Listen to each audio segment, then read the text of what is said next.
조건부 확률부터 시작되는 확률 후반부, 조건부 확률, 그 다음에 확률의 곱셈 정리, 그리고 독립시행의 확률, 이거에 대한 이제 개념 정리를 갖다가 들어가 보고, 자, 이제 조건부 확률부터 그 뒤쪽으로 나오는 독립시행의 확률까지는 상당히 이제 확률에서 핵심이라고 볼 수 있는 중요한 내용들이 담겨 있고요. 여기가 이제 확률 4점짜리 기출 문제들의 대다수가 여기에서 출제된다는 걸 명심하셔야 돼요.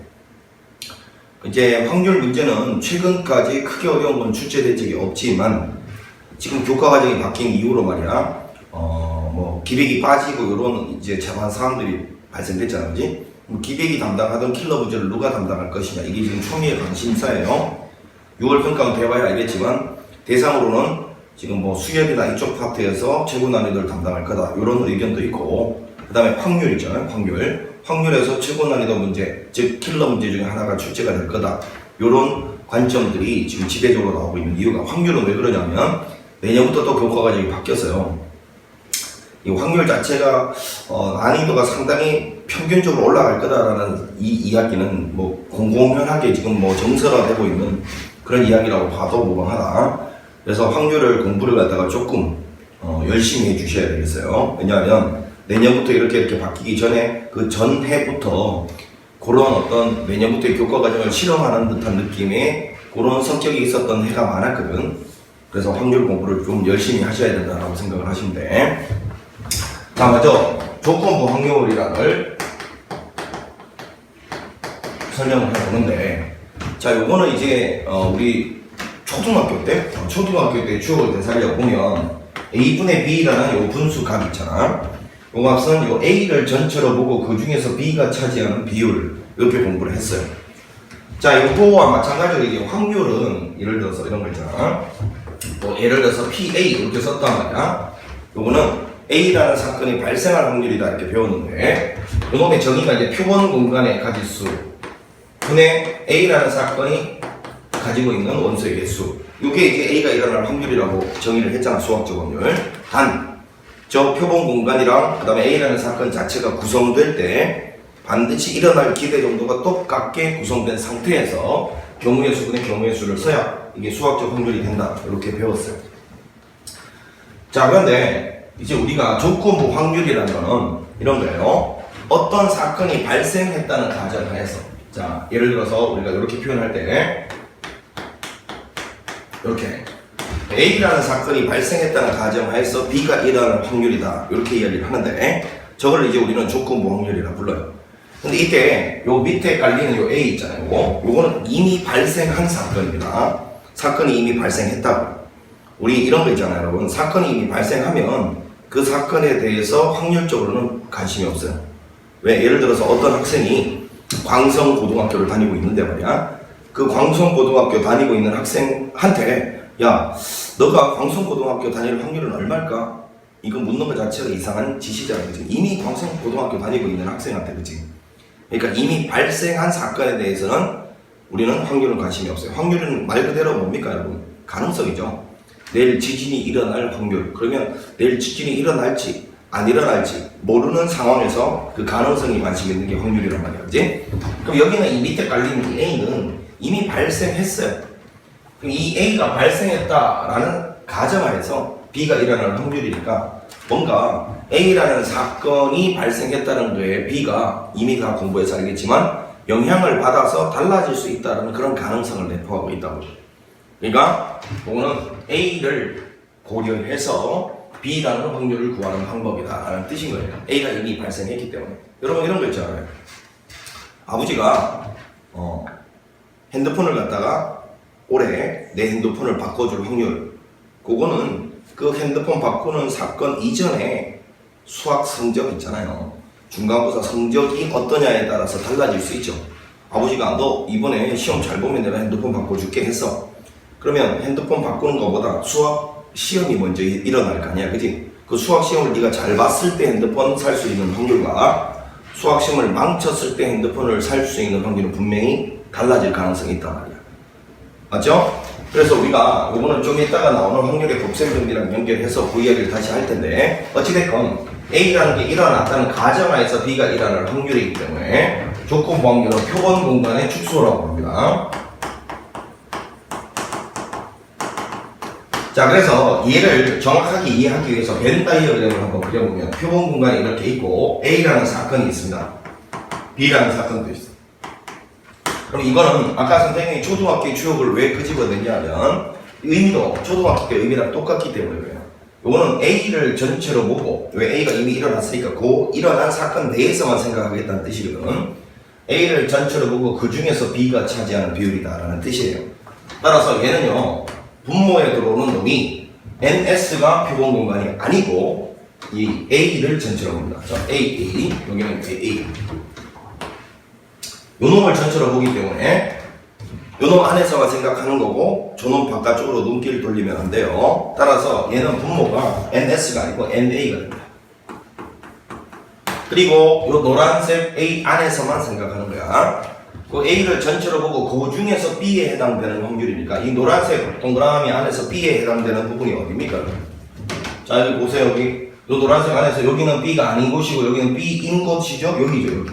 요 노란색 안에서 B인 데는 여기밖에 없단 말이야. 여기는 요 경우의 수는 이렇게 표현할 거 아니야, 그지?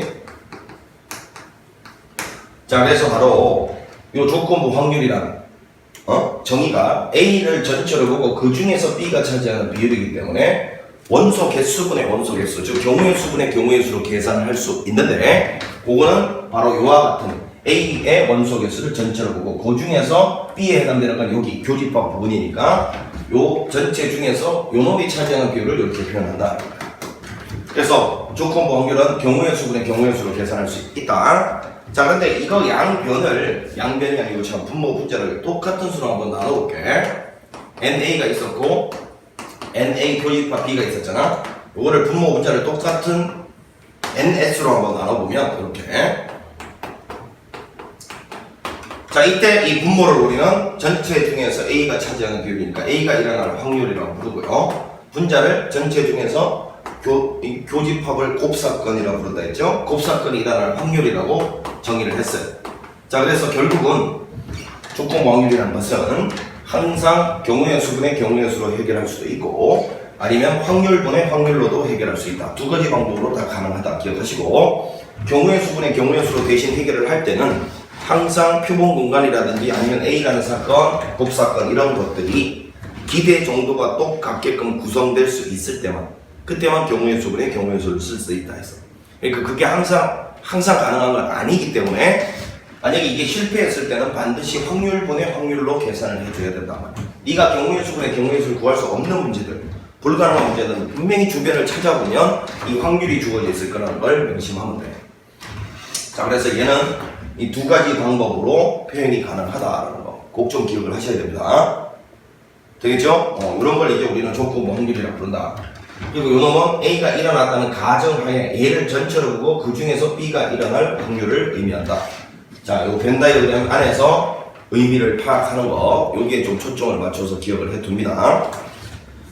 자, 그럼 이제 예를 들어서 이제 이거 대표적인 이제 문제들이 어떤 게 이제 주어질 수 있냐면 조건부 확률은 대표적으로 이제 표 문제하고요. 표. 그 다음에 이제 두 번째로 이제 계산 문제 이런 게 이제 주어져요. 자, 이 표 문제라는 거는 말 그대로 이제 표가 주어졌을 때가 있고 첫 번째 이건 다이렉트로 표가 주어질 때가 있고요. 아니면 두 번째로 문장제 문제라고 주어질 때가 있어요. 자, 이게 무슨 소리냐면 문장제라는 거는 문장이 길게 이렇게 나열되어 있는 문제들이 있다고 막 퍼센트가 막 등장하니까 이제 확률이 퍼센트로 값으로 주어지는 거지, 그지? 문장으로 길게 주어져 있는 퍼센트 따위가 등장하는 그런 문장 긴 문제들을 읽어보니까 조건부 확률이라는 걸 눈치를 챘어. 그럼 그런 문장제 문제들은 반드시 여러분들이 다시 표로 바꿔치기해서 문제를 풀어야 된다는 말인 거예요. 그래서 이 문장제 문제도 표 문제 안에 범주에 넣은 거야.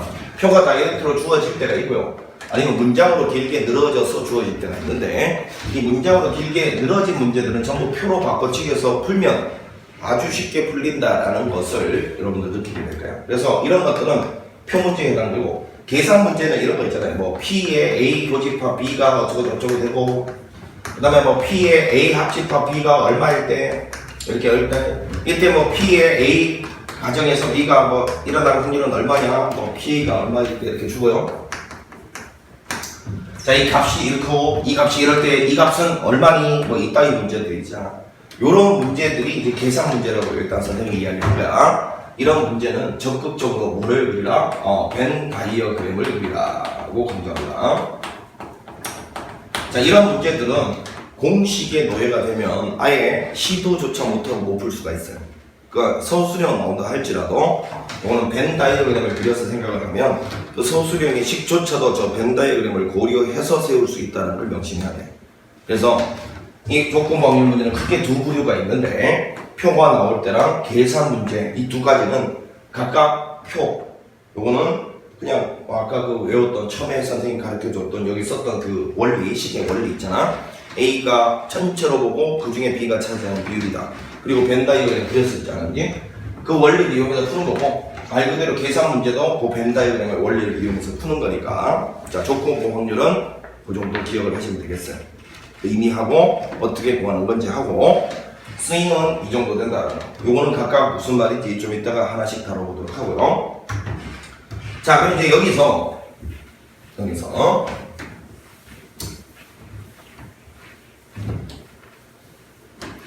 이 조건부 확률을 갖다가 이제 이용해서 바로 이제 확률의 곱셈 정리라는 걸 공부하는데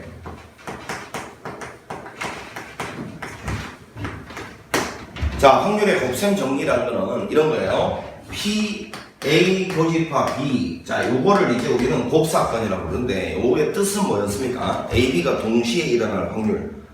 이렇게 이제 배웠잖아요. 그지? A가 일어나고 B가 동시에 일어날 확률인데 여기서 이제 요 말 뜻을 갖다가 조금 정리할 필요가 있어요. 보통 우리가 이제 A, B가 동시에 일어날 확률이라는 말은 저 앞쪽에서 우리가 경우의 수 배울 때 동시에 일어난다라는 말이 사실은 동시에 고려돼야 될 확률이다라는 의미가 더 강하다고 이야기했어. 그래서 이 말의 의미는 말 그대로 두 개의 사건이 동시에 일어난다 그런 의미도 되고 그거보다 더 많은 의미로서 제가 차지하고 있는 의미는 뭐냐면 A가 일어나고 난 다음에 연이어 B가 일어난다. 즉 분명히 시간적으로 1분 1초도 차이가 안 나고 동시에 일어나는 그런 경우도 여기 안에 들어가 있긴 한데 그거 말고 대다수의 경우는 말이야 A가 먼저 일어나고 그 다음에 연이어서 B가 일어나니까 분명히 시간적인 차이가 있어요. A가 먼저 일어나고 B가 나중에 일어난다는 뜻이에요. 이런 것까지 이 범주 안에 들어간다는 걸 명심해야 돼요. 그리고 대다수의 문제가 그런 문제야. A, B가 한꺼번에 팍 일어나는 게 아니라 1분 1초도 안 틀리게 일어나는 게 아니라 A가 일어나고 난 다음에 그 다음에 연이어서 B가 일어나니까 분명히 A가 먼저 일어나고 B가 나중에 일어나는 거야. 이때 얘를 계산하는 방법은 A가 일어날 확률은 그대로 곱해주면 되고요. 그 다음에는 반드시 A가 일어났다는 가정하에 B가 일어나는 확률이다. 요와 같이 계산을 해야 된다는 거야. 자, 이건 어디서 왔냐? 우리 아까 좀 전에 조건부 확률 정의가요. 이걸 확률분의 확률로 하면 A를 전체로 보고 했습니다. 이거를 전체로 보고 그 중에서 얘가 차지하는 비율이다. 이게 이제 조건부 확률의 정의였잖아요. 그지? 이때 이 PA를 이쪽으로 탁 곱해준 게 이 식에 불과한데 아니야. 그럼 이 식은 이렇게 받아들이면 된다고. A가 일어나고 난 다음에 연이어서 B가 일어날 확률이니까 분명히 A가 먼저 일어나는 거야. 시간적으로. B가 나중에 일어나는 거고. 그러면 처음에 일어나는 확률은 그냥 곱하면 된다는 거고요. 그 다음에 일어나는 확률은 반드시 직전에 일어나는 확률을 고려해서 구해줘야 된다는 거야. 그거 왜 그렇습니까? 좀 전에 선생님이 핸드폰 사는 거 이야기했죠. 앞서 내가 중간고사를 잘 봤냐 안 봤냐에 따라서 핸드폰을 살 수 있다의 확률이 달라질 수 있기 때문에 그렇다고. 그러니까 이 A가 중간고사 성적이라고 생각하면 이 중간고사 성적에 따라서 이 뒤에 일어날 핸드폰을 살 수 있는 확률이 달라질 수 있으니까 요거는 항상 무슨 뜻이냐? 앞의 사건을 고려해서 B 확률을 구해야만 한다라는 뜻인 거예요. 그러니까 의사 표현이야 그냥. 예를 들면 이런 거 있잖아요. A 교집합 B 교집합 C가 있으면 여기 A, B, C가 동시에 팍 일어나는 그런 사건일 수도 있는데 그거는 이제 어떤 요런 느낌 있잖아요. 여러분 봐봐. 요런 느낌. S가 1, 2, 3, 4, 5, 6 이런 주사위 등진이라고 하자. 그러면 A라는 사건은 짝수눈이 나올 사건이고요. B라는 사건은 뭐 소수눈이 나올 사건이라고 할게요.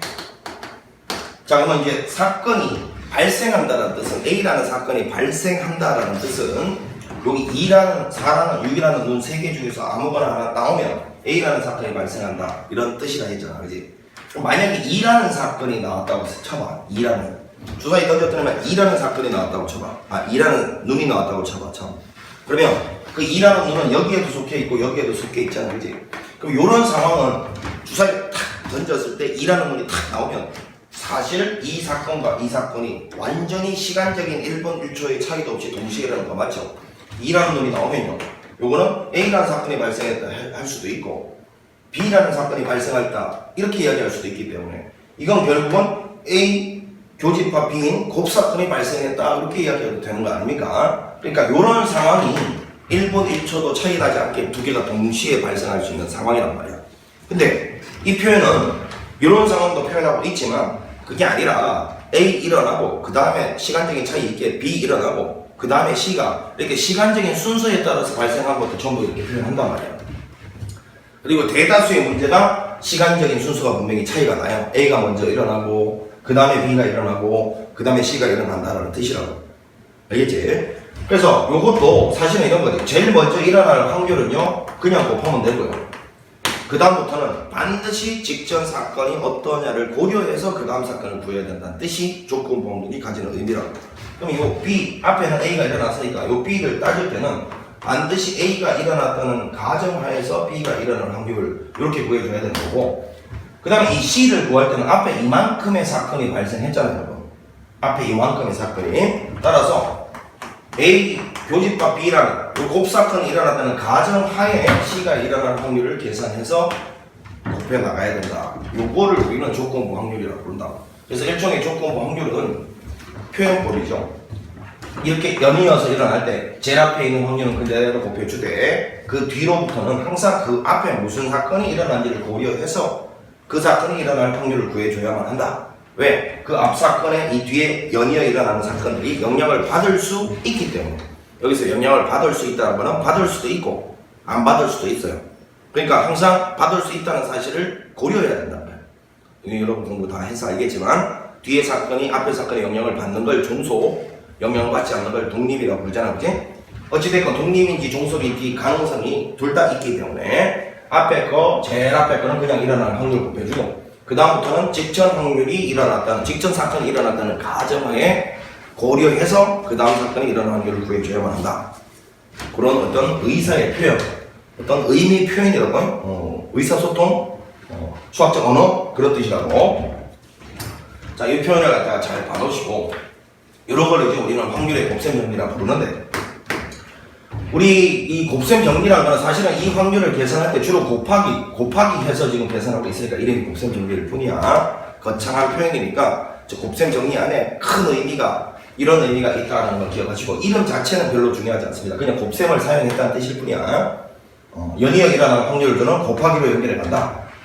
됐지? 대신에 그냥 아무 확률이라고 곱해가는 게 아니라 그 직전 사건이 일어났다는 가정하에 뭔가 발생할 확률들을 곱해 나가는 게 확률의 곱셈 정리의 의미다.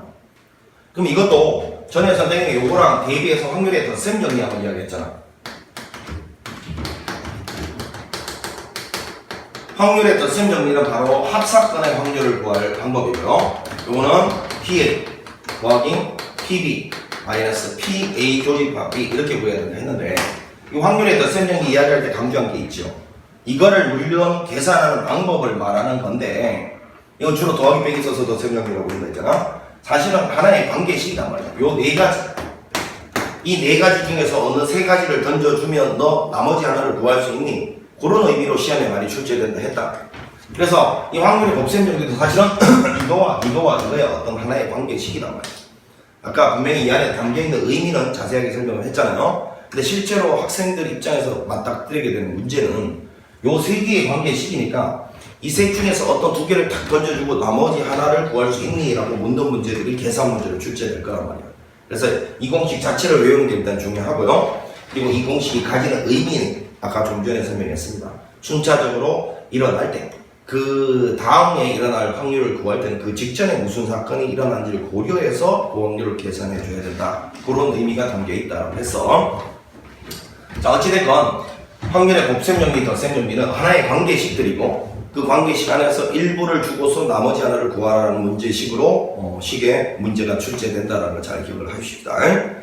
자, 그리고 참고로 요게는요, 여기는 요 놈을 있잖아. P에 만약에 B 교집합 A, 즉 요거는 지금 안에 있는 요거하고 요거는 사실은 교환법칙이 성립하기 때문에 같은 의미잖아요. 그럼 요거는 먼저 PB가 일어났다 했으니까 B가 먼저 일어날 확률을 그대로 곱해주면 되고요. B가 일어났다는 가정에서 A가 일어날 확률, 이렇게 A를 구할 때는 이렇게 계산해야 되겠죠. 어찌됐건 이거 두 개의 결과는 같을 수밖에 없다는 것도 기억합니다. 왜 그렇죠? 요거하고 요게 교환법칙이 성립하는 확률이니까 달라질 수가 없어요. 이거 두 개는 반드시 값이 같을 거다라는 것도 기억을 해 놓읍시다. 됐습니까? 자, 여기까지가 이제 확률의 곱셈 정리인데, 항상 이 확률의 곱셈 정리는 문장이 길게 나올 경우가 많아요. 그럴 때는 이 확률의 곱셈 정리에 대해 뭐라 했어요? 먼저 일어날 확률과 나중에 일어날 확률, 요 사이에 항상 나중 확률을 계산할 때는 먼저 일어날 확률을 고려해서 나중 확률을 계산해 줘야 된다. 이런 의미니까 항상 이런 문제를 풀 때는 문장을 잘 읽어서 시간적인 순서로 사건을 배열하는 게 중요해요. 뭐가 제일 먼저 일어나고 이 사건에 영향받아서 뭔 확률에 관심이 있는지를 시간적인 순서에 따라서 적어가면서 문제를 풀면 절대로 실수하지 않는다 했습니다. 알겠죠? 좀 이따 무슨 말인지 보세요. 그리고 이런 기호의 노예가 되면 안 됩니다. 물론 이런 기호를 갖다가 반드시 요구하는 서술형 따위가 있을 수 있지만 내 평생 이야기했잖아. 평생 이런 걸 기호 살려서 여러분들이 답안지에 써야 될 기회가 딱 한 번 있을 거 아닙니까? 요번 시험 볼 때. 빼고는 없어요. 그 한 번을 위해서 모든 확률 문제를 이 기호 따위 살려서 풀다 보면 흥미도 떨어지고 표현 자체도 불가능하니까 문제가 안 풀리기 시작해요. 그럼 바로 흥미를 잃어. 그러니까 이 기호 따위는 처음에 공부할 때는 알아놓고 평소에 문제 풀 때는 네가 편한 방식으로 이렇게 그림 그리듯이 물 흘러가듯이 풀면 돼. 기호를 이걸 어떻게 표현해야 되지? 이딴 거 고려하지 말고요. 아시겠지? 그런 거 고려하면 더 못 푼다 했어. 자, 일단 확률의 곱셈 정리까지가 이렇게 일단 이야기가 됐고, 그 다음에 이제 이번 시간에 가장 중요한 독립과 종속에 대해서 설명을 해보겠습니다. 자, 이제 독립과 종속. 오늘 배울 게 요 두 개에다가 이제 독립 종속 추가하고요. 한번 쭉 써볼게요. 그 다음에 마지막으로 독립 시행의 확률 이렇게 있습니다. 이 독립시행 확률은 뭐 대표 기출문제 보시면 알겠지만 2019학년도 수능 기출문제 보면 2019학년도 수능 기출문제 독립시행 확률이 나형인가요? 나형. 아마 제 기억으로는 나형이었던 것 같습니다. 가형에는 확률 문제가 요거 지금 대표 기출 문제가 있는데 요 대표 기출 문제 두 개 중에서 그 뒤쪽에 제일 끝에 있는 게 가형 출제 문제고 그 앞쪽에 있는 첫 번째가 나형에서 출제된 문제를 기억하고 있습니다. 그 나형의 독립시행의 확률이 한번 출제가 되는데 최근 이제 사실은 독립시행의 확률이 6월 평가, 9월 평가에 자주 나오다가 수능이 안 나오다가 2019학년도 한번 나왔어요. 그러니까 독립시행의 확률은 언제든지 수능에 나올 수 있습니다. 중요한 거예요. 여기는 이런 코스로 우리가 공부하고 있고 지금 2개까지 끝났으니까 요거 2개 잘 들으세요. 독립종속 지금부터 들어갑니다.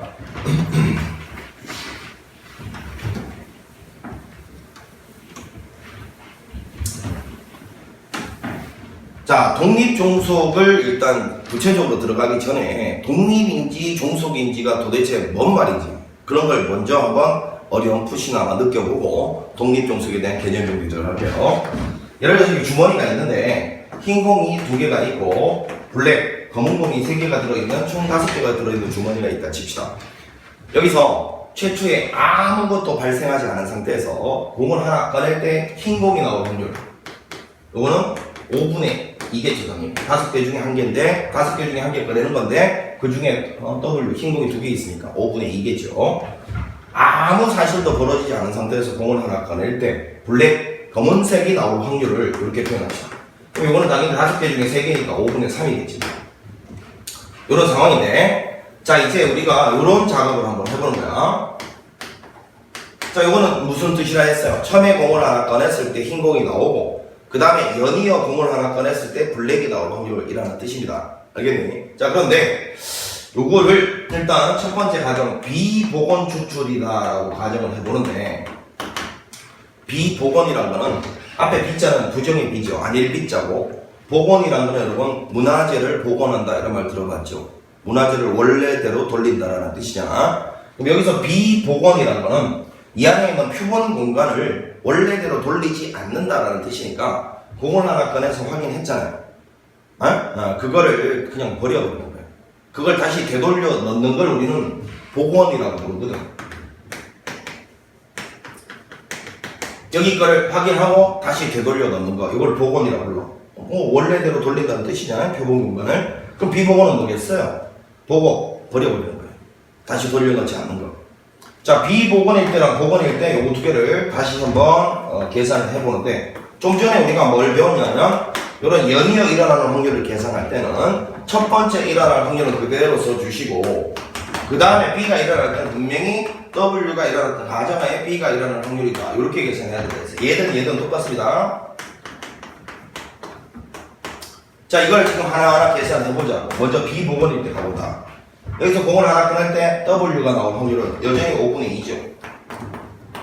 그러면 문제는 그 화이트, 흰 공 하나를 확인하고 버렸단 말이야. 그러면 여기 있는 요 놈이 이렇게 줄어들겠죠. 이렇게. 자, 지금 분명히 표본 공간이 5개였다가 4개로 줄어들었어요. 변화했죠? 자, 이때 여기는 이거 봐봐. W가 일어났다는 가정하에 B가 일어날 확률이라고 되어 있는데, 이 W가 일어났다는 가정하에 라는 말이 표본 공간이 이렇게 바뀌었다라는 가정하에 라는 뜻입니다. 자, 이 상황에서 그러면 블랙이 나올 확률은 4분의 3인 거죠. 자, 이때 자 한번 보세요. 그냥 블랙이 앞에 아무 일도 벌어지지 않은 상태에서, 아까 이런 상태에서 블랙이 나올 확률은 5분의 3이었는데, 앞에 흰 공이 하나 나오고 이렇게 표본 공간이 바뀌고 이 상태에서 블랙이 나올 확률은 이렇게 바뀌었잖아. 그래서 결국은 지 혼자서 아무 일도 벌어지지 않은 상태에서 B가 일어나는 확률하고 앞에 뭔가 W라는 사건이 나오고 난 다음에 B가 일어나는 확률이 달라졌어요. 이렇게. 이거 무슨 소리야? B가 일어나는 확률은요, 앞에 어떤 사건이 일어나고 B가 일어날 때 그 앞에 사건에 영향을 받아 달라졌다는 겁니다. 이런 상황을 우리는 종속이라고 부르는 거예요. 두 사건은 서로 종속관계다, 이렇게 부르는 거야. 혼자서 일어날 확률과 앞에 먼 사건이 일어나고 발생할 확률이 달라지면 종속이라고 부르는 거예요. 되니? 근데 이때는 잘 봐요. 처음에 화이트가 나올 확률은 아까 원 상태로 이제 돌아갔어요. 이때는 여전히 5분의 2인데, 자, 문제는 이제 여기서 공을 확인하고 난 다음에 다시 복원 집어넣었단 말이에요. 그러면 이 상태로 다시 복귀가 됐죠. 그 상태에서 블랙이 나올 확률은 여전히 이거는 5분의 3이죠. 5분의 3. 그러니 이때는 보세요. 지 혼자서 블랙이 일어날 확률하고 앞에 W가 일어나고 난 다음에 다시 복귀시키고 난 다음에 B를 뽑아도 이 확률이 변하지 않는단 말이에요. 변하지 않아. 그럼 이때는 이게 무슨 소리입니까? B라는 확률이 지 혼자서 일어나든 아니면 앞에 어떤 사건이 일어나든 변함이 없어요. 그 말은 앞에 일어나는 사건에 영향을 받지 않는다, 그 뜻이잖아요. 이런 걸 우리는 독립이라고 부른다. 그래서 독립이면 앞에 뭔가 사건 W가 일어나고 B가 일어날 확률하고 그냥 B가 혼자서 일어날 확률하고 같구나, 바뀌지 않는구나, 요게 핵심이라고. 되죠? 요 놈하고 요 놈이 같다. 요게 바로 독립의 정의라고 부르는 겁니다. 되시겠죠? 그럼 이제 요 사실을 통해서 독립이 뭔지 종속이 뭔지 살짝 이해가 갔을 거라고 보고, 자, 이제 정리를 한번 해보겠습니다. 자, 먼저 독립의 정의. 지금 선생님이 정리해준 이거 너무너무 중요합니다. 독립의 정의가 뭔지, 필요 충분히적 뭔지 정확하게 알고 있어야 뒤쪽에 나오는 고난이도 문제를 다 풀 수 있습니다. 알겠지? 그리고 여기서 선생님이 요령 따위를 좀 몇 개 알려줄 건데, 그 요령은 항상 여러분 명심하십시오. 수학은 요령이 필요하긴 하지만 그 요령은 쉬운 문제들 있잖아. 뭐 2점짜리, 3점짜리 계산 문제들, 그런 계산 문제들을 빨리 풀고자 하는 수단인 거지, 그 요령 자체가 어려운 문제까지 풀어주지 않는다는 거 명심해야 돼. 항상 고난이도 문제들은 요령이 통하지 않아. 고난이도 문제는 무조건 원칙대로, 정의대로 수학적으로 푸는 게 가장 편하고 가장 빠른 길이라는 걸 명심하십시오. 그런 의미에서 지금부터 이야기하는 정의, 필요 충분 조건, 이게 제일 중요합니다. 자, 독립의 정의. A, B가 서로 독립이다. 이거의 정의가 뭐냐?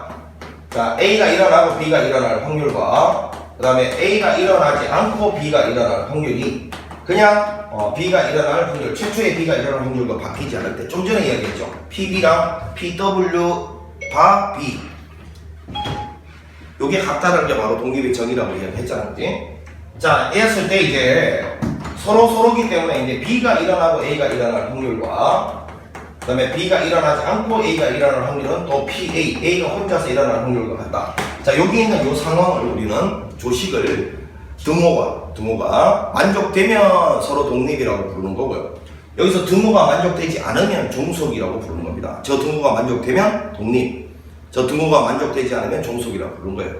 근데 여기 사실은 등호가 몇 개 있는지 보세요. 한 개, 그리고 두 개, 그리고 이거하고 같다 세 개가 있는 거예요. 하나, 둘, 얘하고 같다 셋, 밑에도 세 개, 총 6개의 등호가 있는데 저 등호 중에서 어느 하나만 만족하면 나머지는 자동 만족되게 돼 있어요. 알겠니? 그건 기억을 하시고, 뭐 저런 수업 시간에 막 저거 증명을 선생님이 가비의 리 이런 거 이용해서 해줬을 텐데 그런 건 중요한 게 아니니까 그냥 기억을 합시다. 이 중에서 6개 중에서 하나만 만족하면 무조건 전부 만족하는 거고, 반면에 저 중에서 하나만 등호가 만족 안 하잖아요. 그럼 나머지 다 만족되지 않습니다. 나머지도 다 만족하지 않는다고.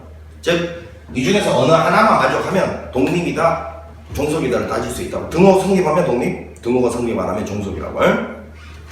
자, 이게 이제 독립의 정의라는 거고, 그 다음에 두 번째로 이제 독립의 필요 충분 조건이지.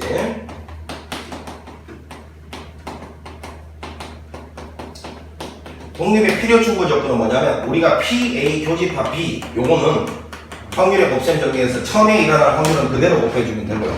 그 다음 B는 항상 A라는 사건을 고려해서 B의 확률을 구해야 된다. 이걸 조건부 확률이라고 불렀죠. 이게 독립의 필요 충분 조건이 아니고 이거는 곱셈 정리인데, 이때 독립의 필요 충분 조건은 뭐냐 하면 독립이면 여기는 이 밑줄친 이놈하고 여기는 이놈이 같다라고 지금 돼 있잖아요. 그죠? 그래서 여기서 한 템포 쉬어가면서 한번 찍고 머릿속에 저장하고 가자. 만약에 여기는 이놈을 초등학교 동생한테 가르친다면 여러분 단순히 초등학교 동생이 생각의 깊이는 없겠지만 요 식의 의미를 초등학교 동생한테 그냥 잠깐이나마 기억시키고자 한다면 여러분 어떻게 가르치겠어요? 이 짝대기 기준으로 아래 위가 서로 독립관계이면, 짝대기 기준으로 아래 위가 서로 독립관계이면 분모 없애면 된다라는 뜻이죠. 이거 두 개가 서로 독립관계이면 분모를 없애버리면 된다, 그 뜻이네요.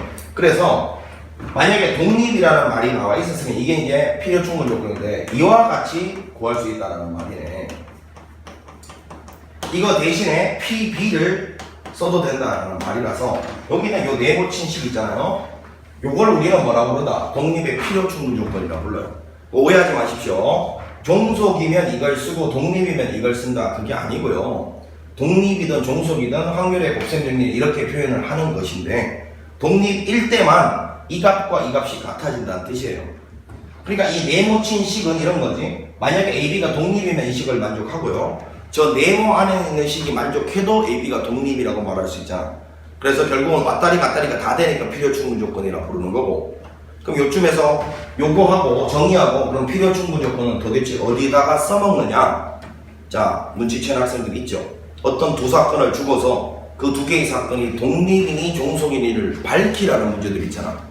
한마디로 판별할 때 독립인지 종속인지를 판별할 때 쓰는 판별식과 같은 역할을 한다고. 예를 한번 들어보자고. 주사위를 던질 때 평균 공간은 1, 2, 3, 4, 5, 6이에요. A라는 사건은 짝수원운이 나올 사건이라고 합시다. 자, B라는 사건은 소수원운이 나올 사건, 이렇게 이야기합니다. 소수. 자, 그럼 저 두 개의 사건이 지금 독립이냐 종속이냐를 밝히래. 그러면 자, 독립이냐 종속이냐를 밝히라 하면 여러분들은 이걸 써도 되고 밑에 걸 써도 된다는 말이에요. 지금 둘 다 한번 해볼 텐데 선생님이 추천하는 거는요, 정의가 훨씬 편합니다, 여러분. 정의가 훨씬 편해요. 자, 이런 거죠. A를 전체로 보고 B가 일어날 확률과 PB, 만약에 요게 등호가 성립하면 독립, 성립하지 않으면 종속이라 했으니까 이걸 한번 따져보는데요. 누굴 전체로 보라고요? 분모 A를 전체로 보래요. A가 몇 개예요? 3개죠. 그러면 A를 전체로 본다는 말은 이제 이 밑줄 친 내 존 안에서만 생각을 해요. 저거 바깥쪽으로 눈길 돌리지 마. 이 3개 중에서 B에 해당되는 거 세 개 중에서 B에 해당되는 건 이 하나밖에 없죠. 그럼 요거는 3분의 1이 됩니다. 좌변. 우변은요, 밑에 짝대기가 없으면요, 밑에 짝대기가 없으면 무조건 전체 경우는 이겁니다. 6개 중에 B는 3개. 오케이. 이거 두 개가 같을 수가 없죠? 이거 다르단 말이야. 이게 다르단 말이야. 이렇게 다르다라고 나오면 종속이라고 대답하는 거야. 종속. 아시겠지? 종속이에요. 그럼 이 밑에 걸로도 다시 한번 구해보면요. 당연히 여기서 같지 않다 나왔으니까 이것도 당연히 결과는 같지 않답니다. 정의렸어 이미. 자, 이거는 밑에 작득이 없으니까 전체 6개 중에서요. A 교집합 B, 이거 두 개 교집합이 하나밖에 없죠, 원소가. 이거가 되는 거고요. 자, PA 보세요. PA는 6분의 3이니까 2분의 1이죠. PB도요, 6분의 3이니까 2분의 1. 이거 두 개 곱한 게 6분의 1이 되지 않잖아요. 자, 어떤 걸로 계산해도 같지 않다. 즉, 종속이라는 결과를 나한테 던져줍니다. 기억합시다. 독립의 정의와 독립의 필요 충분 조건은 어디다 싸운다고? 어떤 사건이 독립인지 종속인지를 구별할 때 싸운다. 자, 이거 진짜 중요합니다, 여러분. 오늘 수업 중에서 최고 중요한 거예요. 이걸 가지고 고난이도 문제, 어떤 사건이 독립일 조건을 구하라. 따위의 문제가 다 풀린다는 거. 알겠니? 오케이. 자, 그럼 이것만 일단 알아도 되긴 되는데, 선생님이 조금 이제 쉬운 문제들 있잖아. 2점짜리, 3점짜리 문제들을 빠르게 처리하기 위해서 추가적으로 여기 있는 놈들을 조금 분석을 해볼게. 자, 예를 들어서 여기를 표로 한번 만들어 보면 A라는 사건이 있고 A가 아닌 사건, B라는 사건, B가 아닌 사건이라고 이렇게 나눠 놨을 때, 자, 이건 표인 거고, 그리고 여기 안에 여기 써야 될 요 문자들은 이게 확률은 아니고요, 원소 개수를 쓰겠습니다. 아니면 사람 명수라고 생각해도 되고, 여기 A명, B명, 여기 C명, 여기 D명이 있다 치자. 자, 이랬을 때, 자, 이 표 주어졌을 때, 요걸 보고서 독립이냐 아니냐를 판단할 수 있는 방법이 뭐냐? 다시 이 정의로 돌아와 봅니다. 여기 보세요. 여기를 보면 A를 전체로 보고라고 되어 있어. A가 전체가 요거 두 개 더한 거죠. 그럼 요거 두 개 더한 거 중에서, 그 중에서 B가 차지하는 비율이니까, 이 둘 중에 B는 요거죠. 자, 지금 선생님 쓴 게 바로 요 앞에 있는 요 확률입니다. 그 다음에 얘는 A가 아닌 놈을 전체로 보래. 요거 두 개 더한 걸 전체로 보래. 그 중에서 B에 해당되는 놈은 요거죠. 이거 두 개가 서로 같으면 분명히 독립이라고 했습니다. 다르면 종속이고요. 자, 이걸 정리를 한번 해보면 대각선 길이 곱해서 요렇게 되고, 요거는 B에 A 더하기 C가 될 거니까 AB랑 AB 사라지고요, AD는 BC가 나와서 결국 이게 무슨 뜻입니까? 이 대각선 길이 곱해가지고 갖다 나오면 독립이라는 소리예요. 표 주어졌을 때. 알겠니? 대각선 길이 곱해서 갖다가 나오면 독립이라는 소리야. 혹은 이걸 조금 센스 있게 이렇게 비율적으로 바꿔도 되겠죠. 자, 같은 말입니다. 요거는 요놈에 대한 요놈의 비율, 요놈에 대한 요놈의 비율이 같으면 독립이라는 소리겠지. 무슨 소리야? A의 2배가 B였을 때 C의 2배가 D가 되기만 하면, 이 비율이 같기만 하면 독립이라는 소리예요. 다르면 종속이고요. 자, 그래서 이런 기출 문제들 봐.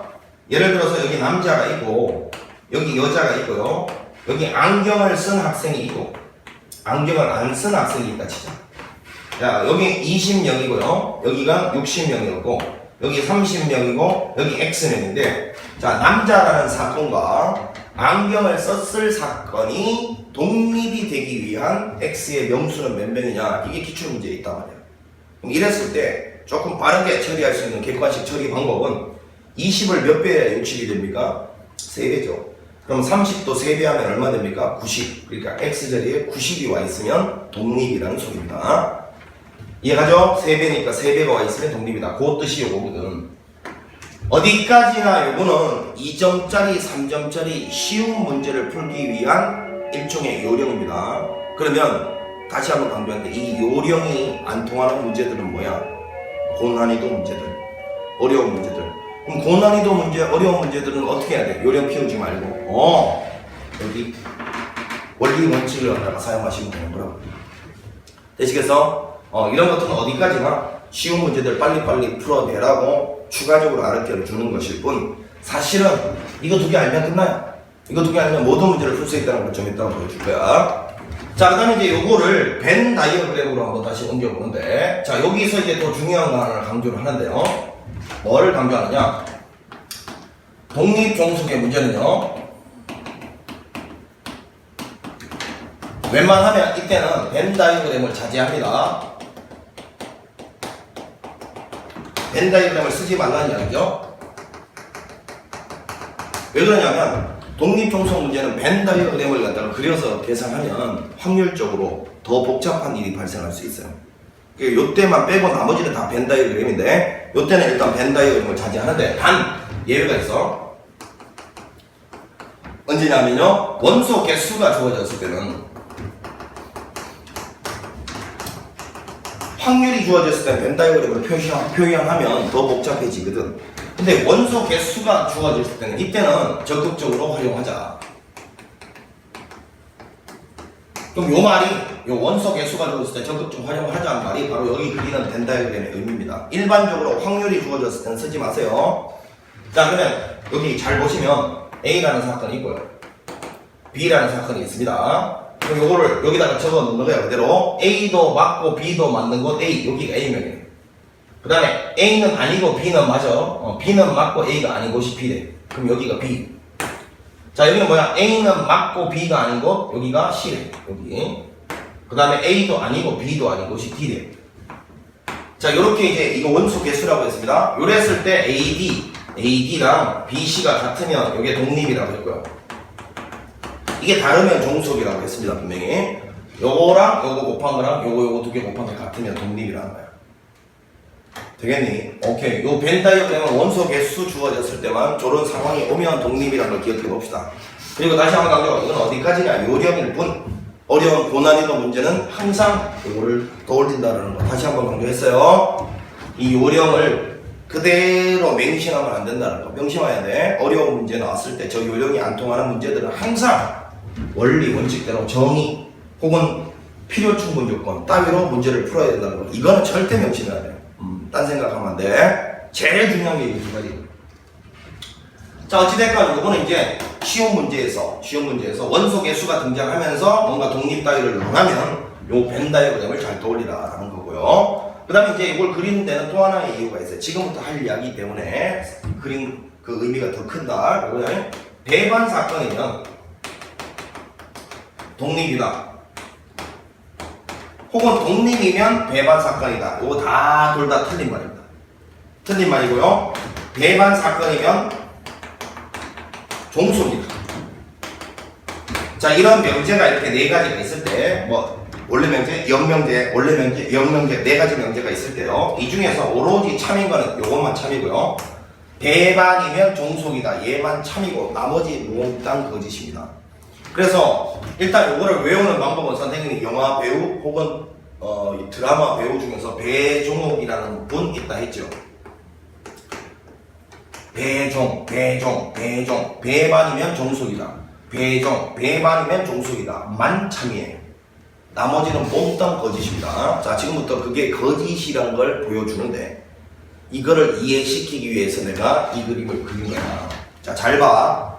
자, 선생님 분명히 독립이면 이걸 만족하면 된다 했는데, 일단 이것도 기억하세요, 여러분. 독립 종속을 논할 때는 공집합은 제외하고 생각하는 거예요.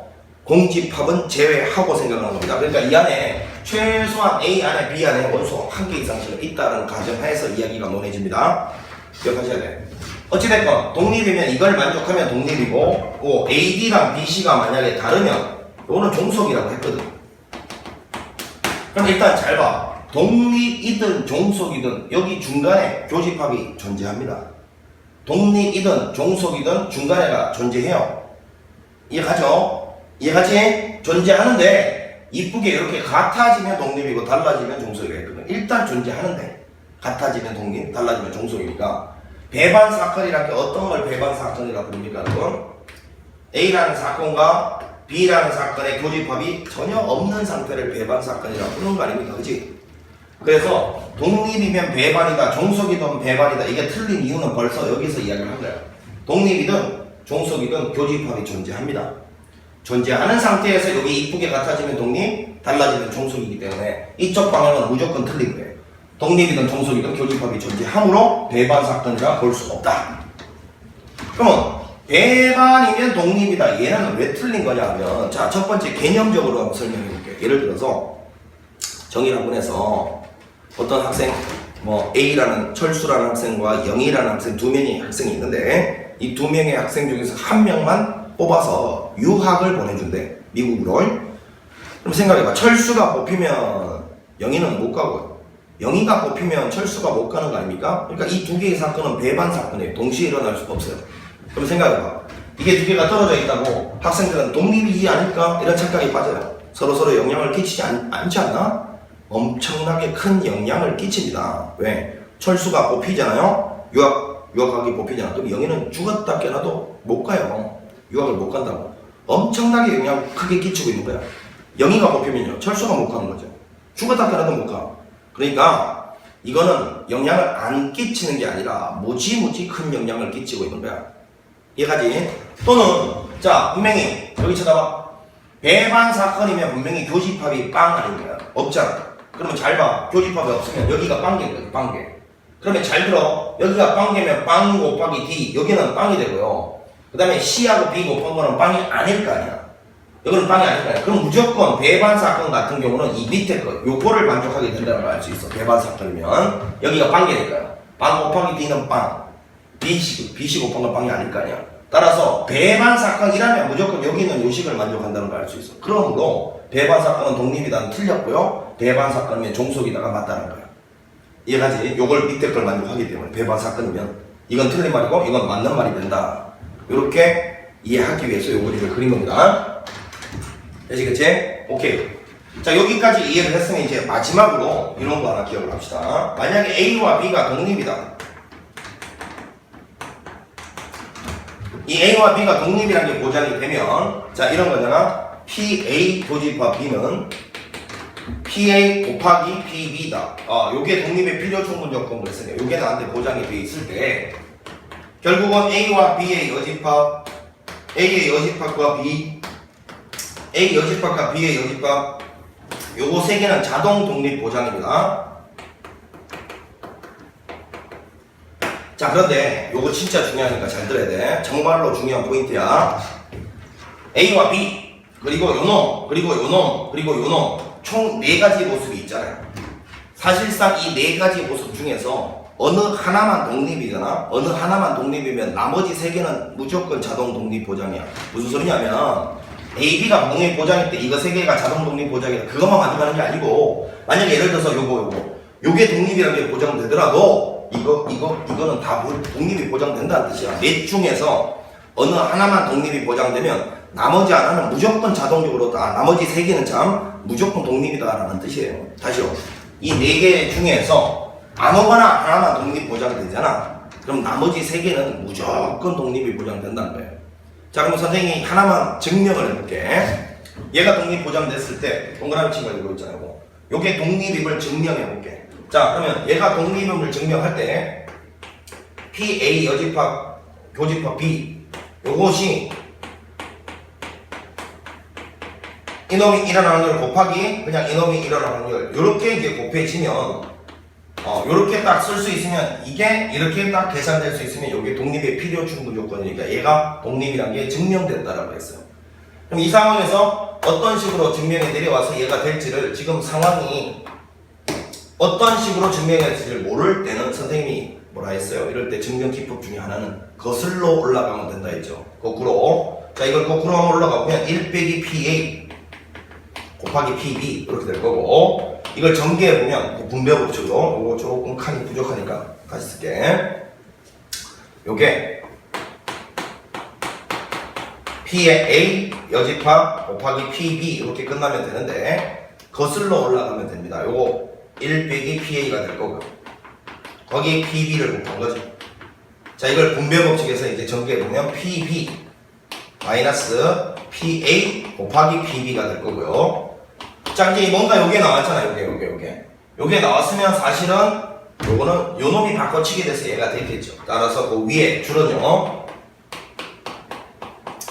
요렇게 됐을 거고 사실은 요놈 대신에 요놈으로 다 바꿔치기 하는 상황이 얘를 이용한 거죠. 이게 주어진 조건이잖아요. 가정이잖아요. A와 B가 독립이라는 게 보장됐으니까 이게 보장되는 거니까 사실은 여기서 이렇게 내려올 때 이걸 쓴 거죠. 그래서 쭉 내려오면 얘가 되는데 그럼 이제 얘는 어찌해서 얘랑 같은 건지는 벤 다이어그램을 그려보세요. 이게 A고요. 이게 B인데, 자, PB 보세요. PB가 여기잖아요. 여기. 여기에서 교집합을 빼면 남는 게 여기 아닙니까? 여기. 여기를 한번 읽어볼까요? B는 맞고 A가 아닌 것이죠. 다시요. B는 맞고 A가 아닌 것. 요놈이라도. 요놈. B는 맞고 A가 아닌 것. 그래서 증명 끝난 거예요.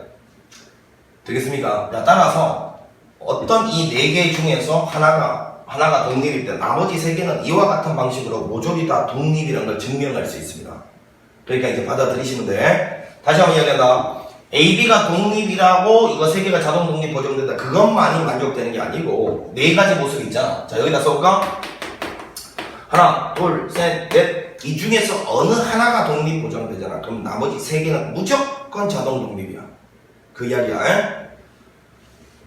되시겠죠? 오케이. 자, 이렇게 해서 이제 독립과 종속에 대한 개념 정리를 해봤어요. 여러분 잘 들어. 제발 좀 보고. 이러한 내용들은 2점짜리, 3점짜리를 쉽게 풀고자 하는 추가적인 보충 설명일 뿐 핵심은 이겁니다. 이거. 독립의 정의와 필요 충분 조건을 열심히 어떻게 활용할지를 이해하는 것. 이게 가장 핵심이라는 걸 명심하시고, 알겠지? 고난이도 문제들은 이런 요령이 안 통할 때는 항상 이렇게 정의나 필요 충분 조건으로 돌아온다라는 생각을 까먹지 않도록 하십시오. 자, 이제 여기까지 해서 독립 종속에 대한 이야기를 마치고, 이 정도면 뭐 수능 볼 때까지 독립 종속은 더 이상 필요가 없어요.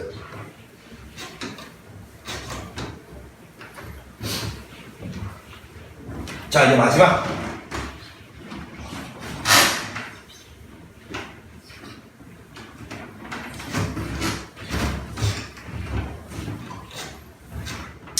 마지막이 이제 뭐냐면 독립 시행 확률인데요.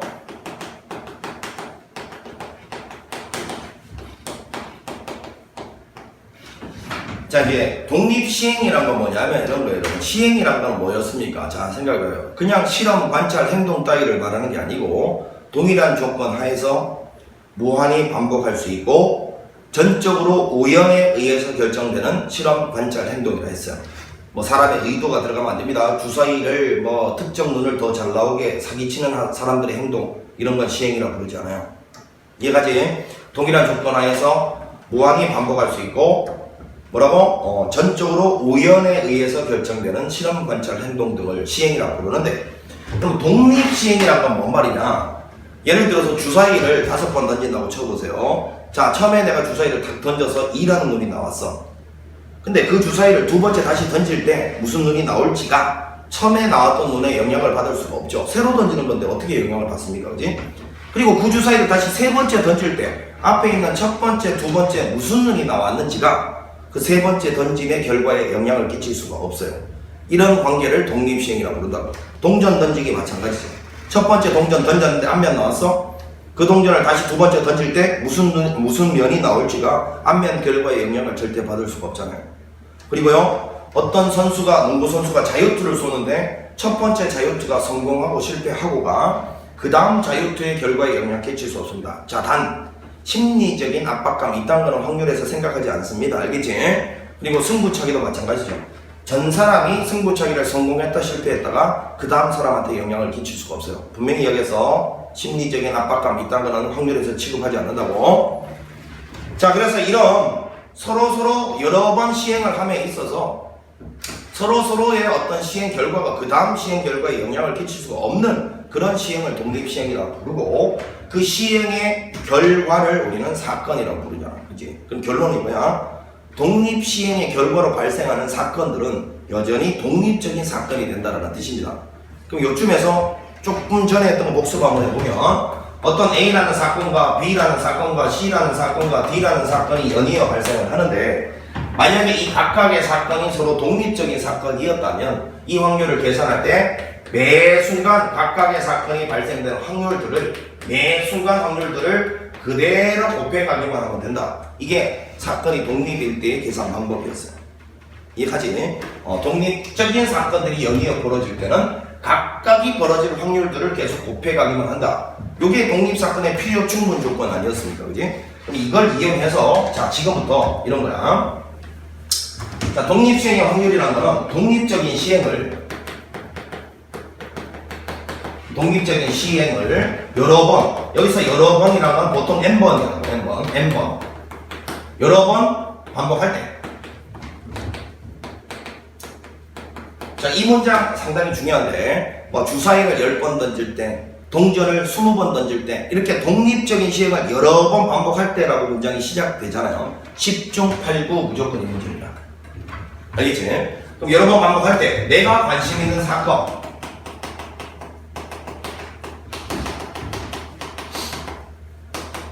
자, 이 내가 관심 있는 사건 A라는 거는요, 요 A가 발생될 확률은 항상 P로 일정입니다. 일정. 그러면 P가 일어나지 않을 그 외의 사건을 Q라고 두면 Q도 일정이고요. 그리고 이때 P하고 Q를 더한 놈은 항상 1이 된다. 이게 이제 무슨 소리냐면, 봐봐. 내가 만약에 주사위를 탁 던질 때 1의 눈이 나올 확률에 관심이 있다 치자. 그러면 그 주사위를 첫 번째 던질 때도 1의 눈이 나올 확률은 6분의 1이지. 그 주사위를 다시 두 번째 던질 때도 1의 눈이 나올 확률은 6분의 1이야.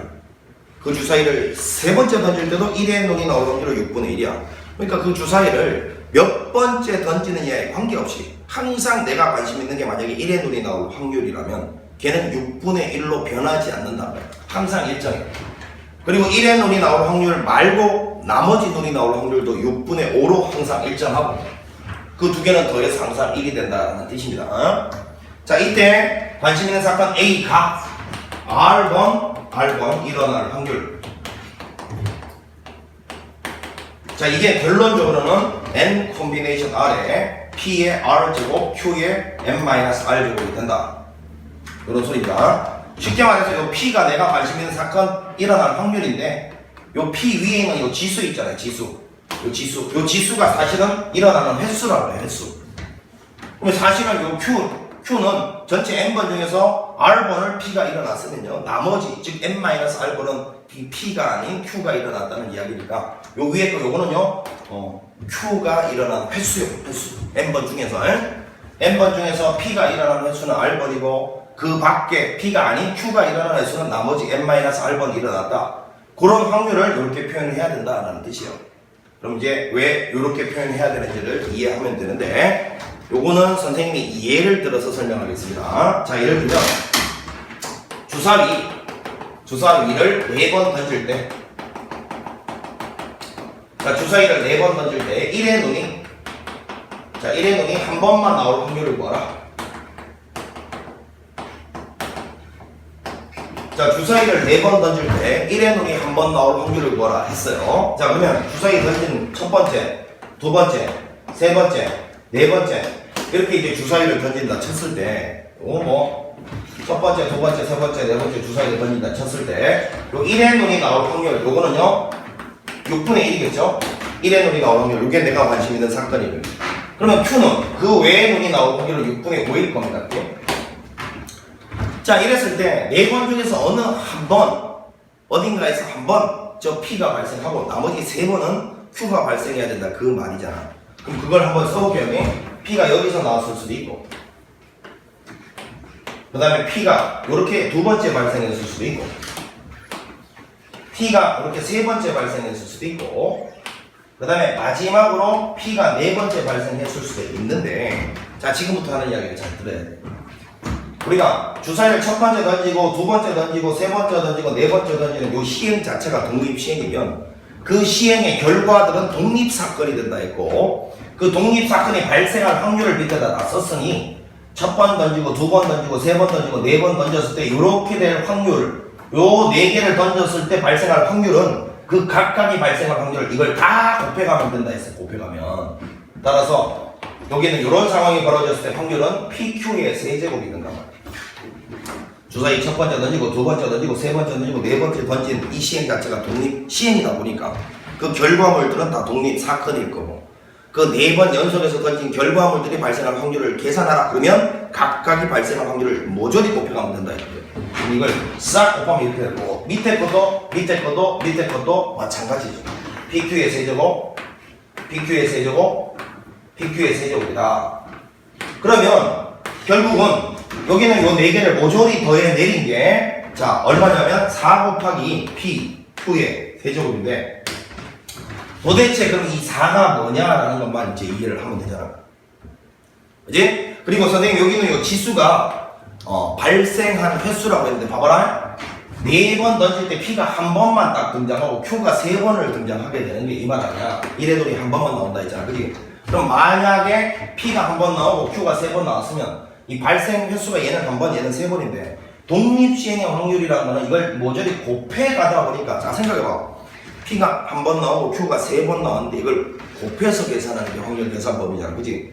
그러다 보니까 Q가 3번 나오면 Q가 3번 곱해져서 그 번수가 나온 번수가 횟수가 지수로 가게 된다는 거예요. 지수로. Q가 3번 나왔으니까 3제곱이 되고요. P는 한 번밖에 안 나왔으니까 1제곱이 돼서 요 위에 있는 놈이 횟수라고 발생 횟수. 횟수가 지수가 될 수밖에 없는 이유. 쫙 다 곱해서 확률을 계산하기 때문이다. 독립시행의 확률이랄까. 이해가지? 그럼 이 4번은 이 4개는 도대체 뭐냐면 눈치챘죠? 여기 가지수죠, 가지수.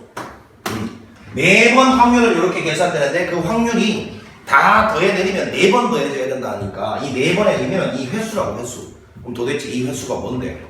4개의 시행 중에서 어디 한 군데서 P가 발생할지를 결정하는 방법 혹은 4번의 시행 중에서 어느 3군데서 Q가 결정될 수 있는 방법에 가지수 Q가 발생할지를 결정하는 방법. 즉 P 아니면 Q 2개 중에 하나가 무조건 발생해야 되니까요. 4칸 중에서 P가 어느 한 군데서 발생한다만 결정해주면 되는 거 아니야. 왜? 나머지 3개는 자동 P가 발생하는 거니까. 그치? 혹은 4개의 시행 중에서 어디 3군데에서 Q가 발생할지를 결정해줘도 되지. 왜? 나머지 한 칸에는 P가 무조건 나와야 되니까.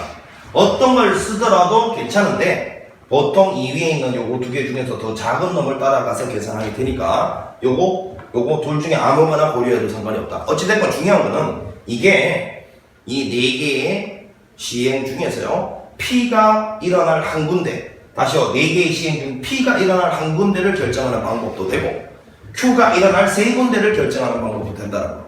그리고 그거보다 더 중요한 거 이것도 꼭 기억해야 돼요. 혹은요 P 하나랑 뭐라고? P 하나랑 Q 3개를 나열하는 방법이라고 봐도 되죠. 여기 쳐다봐. 여기를 쳐다보라고. P 하나랑 Q 3개를 나열했잖아요. P 하나랑 Q 3개를 나열하는 방법, 즉 4팩 나누기 똑같은 거 3개가 있으니까 3팩 요렇게도 볼 수 있는데 선생님은 이게 더 중요하다고 봅니다. 콤비네이션 따위에 자리 결정은 제한이 있어요. 한계가 있다고. 근데 이 뒤에 나오는 놈들을 나열하는 방법이다라는 방법을 이걸 기억하면 좀 더 확장성이 더 늘어납니다. 예를 들면 이런 거죠. 가위바위보 하게 되면 이길 확률이 질 확률이 비길 확률이 3분의 1씩이에요. 그럼 갑과 을이 가위바위보를 하는데 갑이 을한테 예를 들어서 5번 승리하고요.